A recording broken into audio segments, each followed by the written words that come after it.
We're going to need some good rolls this time. Only Prof and David have plan tokens to use. David only has one. So let's get some good results here, starting with Tia. That's pretty good. We got a double research. She does have some enforcement in her zone there, but she really doesn't have to worry too much because Prof is there. Let's see what David can do. His initial roll doesn't look too good. He only has the one enforcement in his district where he's at. Cody gets to roll a lot of dice thanks to the Gauss gun. Everybody's rolling plans. We don't need those right now. We need some better initial rolls here. Prof is the man with all the plans. Maybe he can get some good solid rolls. Nope, just a whole bunch of money. Tia's roll's pretty good. She'll keep her double research. We'll keep her epic attack. And we do have a lot of enforcement out there, so we'll keep an enforcement also and let her re-roll all of her special die. We'll have David keep those enforcement, and we'll have him keep the epic attack also. Cody has a lot of ability to contain epics, so we'll contain. We'll keep an attack also. He doesn't have any plans, so we'll keep this so he can plan in his next phase. And with Prof, we will only keep the attack enforcement for now. Let's go for our second roll, starting with Tia. That's not what I was hoping for, but we'll figure out a way to make it work. Really hoping for some double containment. Got one of them. That's good because he can still change a die too, so that's a good roll. Cody's rolling all his special dice. Let's see what he's got. No double anything, but a nice mix of different things to choose from. Definitely would like to see some double plans here from Prof. No luck. Oh, got a couple of epic attacks and some research. Again, Prof has this large supply of plans, so he will keep his epic attack and one of those research. And hopefully when he rerolls these, he can get at least one double. I'll have Cody keep his containment, since he can flip that to an enforcement attack if he needs to with the gravitonics.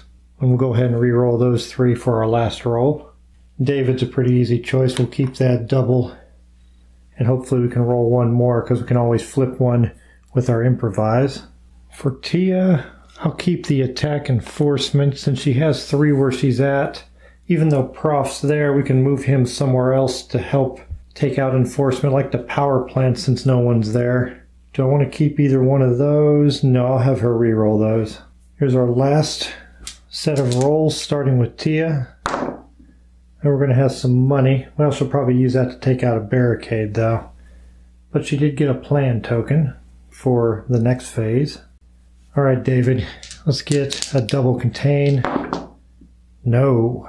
Let's see if Cody can do something for us. Very, very nice. 3 enforcement control or attack and a double money. All right, Prof, we need some more plans. No luck. We do have the ability to go after some epics, though. We'll start with Tia. Start going after the enforcement that are in her district with 2 attacks. Now take care of 2 of them. Prof is also in that district, so we will use one of his attack enforcement to remove the final one from Millennium Park. Audio only needs 2 research to knock him down to 4 health. So this is a good time to use that double research from Tia. That'll drop him down and drop him down to his weakened health level of 4. Have David use his improvise to change one of these into a double contain. He'll use one of his double contains at the New Chicago Theater to contain the armsman back down to his lowest level. Also attack the enforcement that's there and clear that threat out. I'll have Tia attack audio, and we will knock the barrier down in her district there in the Millennium Park. Her attack will wound Audio, taking him down to 3 and remove the barricade. Cody's in pretty good shape where he's at in his district. He can handle what's going on there. I'm not sure where I'm going to drop that sniper token quite yet, but he has enough to take out all 3 enforcement in his area and spend 1 contain for Cinder. He'll eliminate the enforcement and keep her contained back down to her lowest level. I will use Cody's sniper and we'll place it here at the loop with Powerhouse and Steelheart. I'll have him use this basic die with the flash grenade, which will turn that into a double. And we will bring this red track down too with that double. And then I'll have him use his disguise for another contain to help control Powerhouse, keep him contained down to a reasonable level.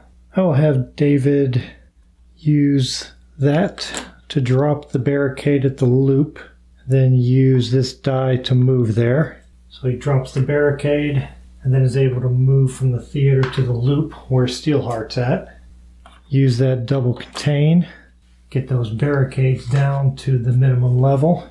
Before Prof leaves Millennium Park to go to the power plant, I'm going to have him use all 3 of his epic attacks, and that will take care of Audio, who only had 3 remaining, so we don't have to worry about containing him.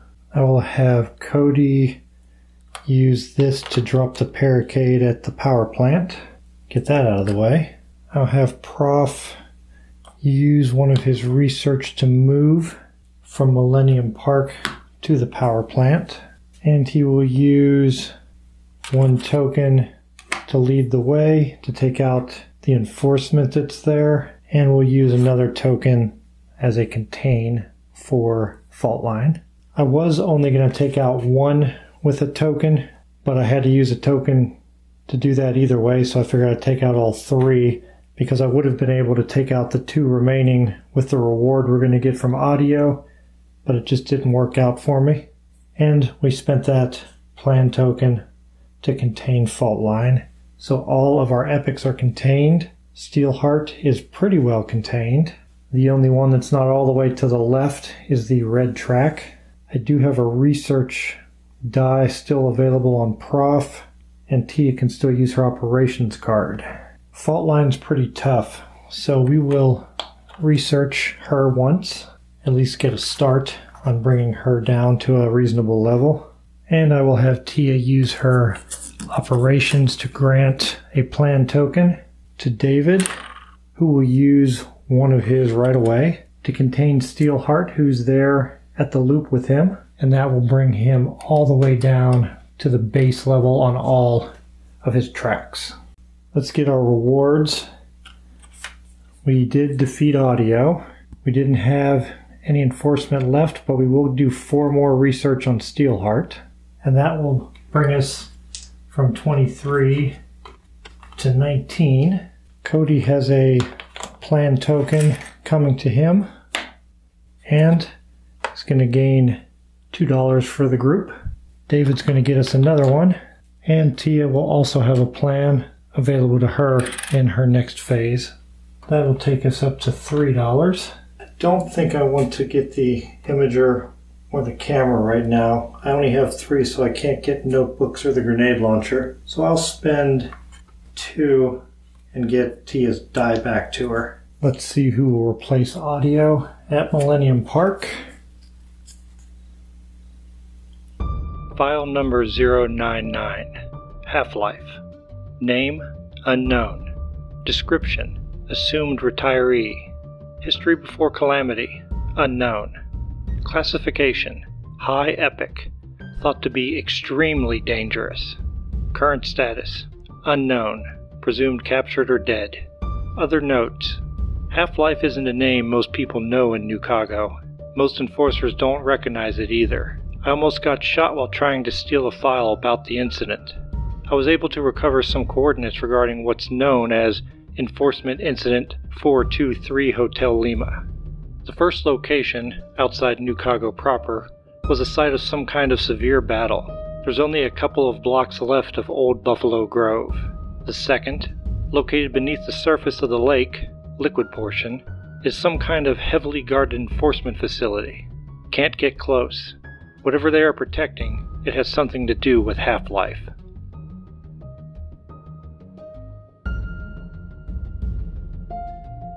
Half-Life comes into play.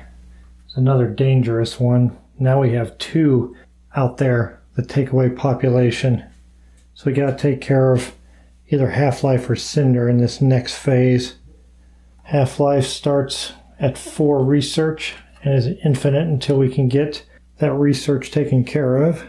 And now we have to activate all of the epics.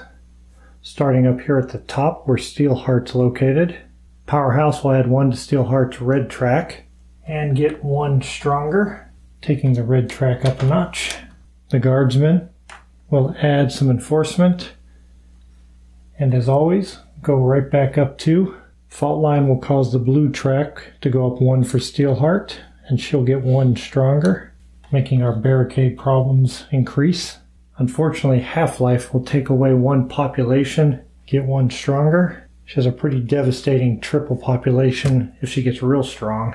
That'll drop the population down to 33, bringing us to Cinder, who will also drop the population by 1 and get 1 stronger, taking us down to 32 remaining population. And that brings us back around to the loop where Steelheart is located. He activates and drops the population by 2 more, bringing us down to an even 30. He will attack the Reckoner's base 1 time, bringing us a little bit closer to losing another dice. We're going to have 6 enforcement come out, starting with 3 at the loop and 3 more at the Nukago Theater. And finally, we'll be adding 2 more barricades. And those will go in the same location as the enforcement that just arrived. Let's see where Steelheart will end up. He's only going to move 1, and that will put him here with this big group at the Nukago Theater. Our current situation has all of our team members spread out nicely. I could use my sniper ability to take care of the Nukago Theater if Cody rolls really good, and that would minimize the amount I had to move around. These 3 areas have barricades. Our enforcement is concentrated up here. We do need to take care of 1 or both of these epics that caused the population to go down. Steelheart's not real powerful right now. We have him well contained, but we still have 19 research before we can even start hurting him. Everyone has their dice back, so maybe we'll get some good rolls here and make some progress. I should try and make some money too. Get a hold of that grenade launcher and those notebooks. Those will be really useful. Well, she's got plenty of investigation, which is just as good as an attack because it usually drops the epic down to half of their health, or it'll make them able to be attacked and no longer have infinite health. So that's a pretty good roll from Tia. Alright, David. Tia did good. What can you do? Wow. That is some serious contain. Great roll. You're doing good, Cody. Let's keep it going, buddy. Some more contain, which he can convert into enforcement attack if necessary. So that's a pretty solid roll. And Prof. Lots of plans. Really good solid rolls from everybody. That's a really good roll from Tia because she needs 4 research in order to make Half-Life attackable. So she'll keep all 4 of these. Really, really good roll. And David's going to do some serious containing for us, taking care of the epics. And we'll keep this one too because he's going to need to contain Powerhouse where he's at. And he does have enforcement. Should I keep that one? Yeah, I'll keep that because he has enforcement where he's at. Cody is with Cinder. We need to contain her. Do we want to waste these to attack her? No, not yet. I think I'll hold off and maybe get lucky and roll some double money symbols so we can buy more stuff. Prof is going to keep his double plan. We need to do more research on fault line. So we'll keep that also and get ready to re-roll, everybody. See if these re-rolls can be as awesome as that initial set of rolls. That's really good. She's got another double research. David only has 2 dice remaining. Cody's got a lot to re-roll. There we got enforcement, some double money. Really good roll there. Let's see what Prof can do for us. Lots of contain and some enforcement control. T will definitely keep her double research, and we'll keep this too. And if we roll one more, or we can use our token and we'll be able to take care of half-life all by ourselves there. He will keep the epic attack. We'll keep this too. There's no need to re-roll it because he can use improvise to change it. Well, no. Maybe we will re-roll it, because if we do get the double, then we could change one of the basic die to something else. We'll have Cody keep his money and his double enforcement attack. He's right there with Cinder, so we'll keep this also so we can level an attack on her. If I kept this, I might be able to take care of enforcement in another area. I can also turn that into containment. Yeah, I'll keep that. Keep that one too. I'll have Prof keep that containment and we'll re-roll those. Final roll for Tia. Nice. Couple of containment. Roll this last one for David. Oh, that's exactly what I was hoping for. Perfect. Let's see if Cody can make us some money. Yes, he can. Wow. And if Prof rolls some double plans, we will be set. Nailed it. And we have some epic attack. This is going to be a really good phase, I think. I'll have Tia start out by going after half-life. We need 4 research, and that will take her down to a vulnerable attack level of just 2 health now. If we're going to defeat her, we don't have to worry about containing, so she will attack the epic, taking her down to just 1 remaining health, and we'll wait before we use her token to finish her off. Maybe somebody else can help out. I'll have Prof play his contain, keep fault line at a reasonable level. We'll have Cody contain Cinder and hit her for another attack. Start working on getting her down to a level where we can take her out. I will have David attack enforcement in his location, and that'll remove 1 of them. I will have Tia use both of these to remove 2 different barricades. One at the loop, one at Nukago Theater. I'll have Cody use his sniper token and place it here on the loop. Use that double enforcement attack to finish off enforcement there at the loop. And I will use the Gavatonics to turn that enforcement attack into a containment. And with my sniper token there, I'll contain Powerhouse. We'll have Prof move to the Nukago Theater and get ready to deal with these enforcement, which he will do by placing an epic attack on Lead the Way. That'll allow him to take out 3 enforcement, leaving only 1 remaining there. The 1 remaining enforcement will be taken out by a plan token, clearing the Nukago Theater district. I'll use another token to move Prof again, this time from the theater to Millennium Park, where I'll use my epic attack to finish off half-life. Now we don't have to worry about containing half-life. Cody's going to use a disguise to obtain a contain epic and use that to remove a barricade and take that barricade out at the Navy Pier. David will use the epic attack die to move from the loop to the theater. Use a double contain on the armsman and another double on Steelheart. I'll bring the armsman under control, and those other 2 will bring Steelheart back to his base level. I'll have David use his improvise to change this to a plan symbol, since we don't need any more contain at the moment. I'll have Cody use his research to move and place him here at the power plant, because most likely I'm going to have enforcement there because Steelheart's here. We'll have Tia move also.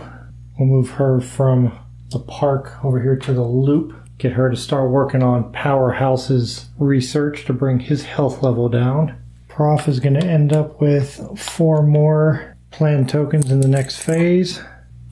David will also have a plan token coming to him. And I'll have Tia use her operations and grant herself a token. We'll gain our reward for Half-Life, which is 2 research on Steelheart and 2 plan tokens. Our research is down to 17, and I'll give both tokens to Cody. We have to get a new epic for Millennium Park. File number 002, Death Point. Name, possibly Kent Maxwell. See entry 002.alpha. State Prison System of Illinois. Prisoner 11856. Description: tall and lean, but still built. History before Calamity. Records show Kent Maxwell had a string of criminal charges as a juvenile and a couple of robbery charges as an adult, leading up to Calamity. Classification: minor epic. Current status: killed in First Union Bank incident. See entry 002 Delta. Daily News: Steelheart claims Nukago. Known, suspected abilities. Death Point could basically vaporize anyone he pointed at, their flesh, organs, and clothing instantly breaking down into dust. Only bones or jewelry was left behind. While brutal, his ability was largely unremarkable besides its vague relation to Snowfall, number 5-001, in Sacramento. If he did have a second ability, he didn't live long enough for it to matter. Known, suspected weaknesses. Not being invulnerable to Steelheart. Bones being left behind, as well as jewelry, is also notable. Note: be on the lookout for similarities between Death Point and Snowfall, number 5-001, with regards to possible weaknesses. Known associations. Aside from some non-epic cellmates, none can be found. Death Point is largely irrelevant aside from his involvement in the bank incident mentioned above.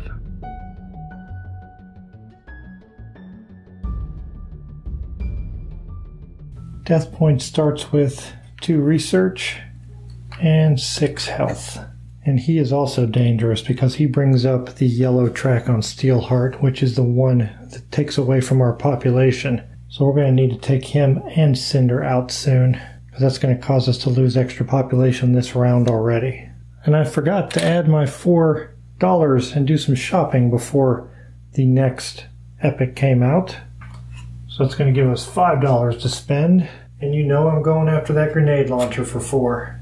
And it will get replaced with a bank vault. Turns a plan into 3 money.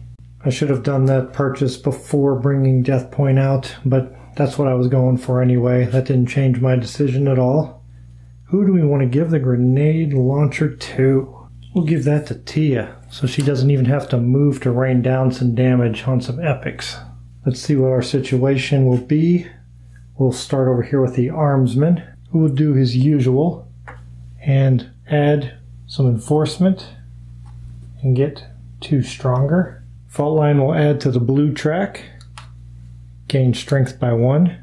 That'll keep the barricades coming. Death Point's going to cause the yellow track to go up and get stronger, so we got to take care of him quick, which is going to cause us to lose some extra citizens. Cinder's going to drop our population by 1 and get stronger. We're leaving the 30s. Now we're into 29.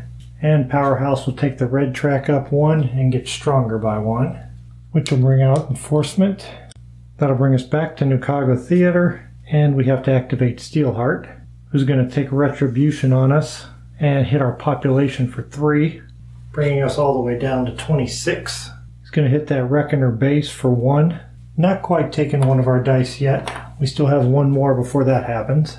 He will bring out 6 enforcement, 3 at Nukago Theater, 3 at the power plant, and he's going to put 2 barricades in our way at those same locations. How far away will he move this time? Just 2. I'll bring him around to Millennium Park, where Prof is at.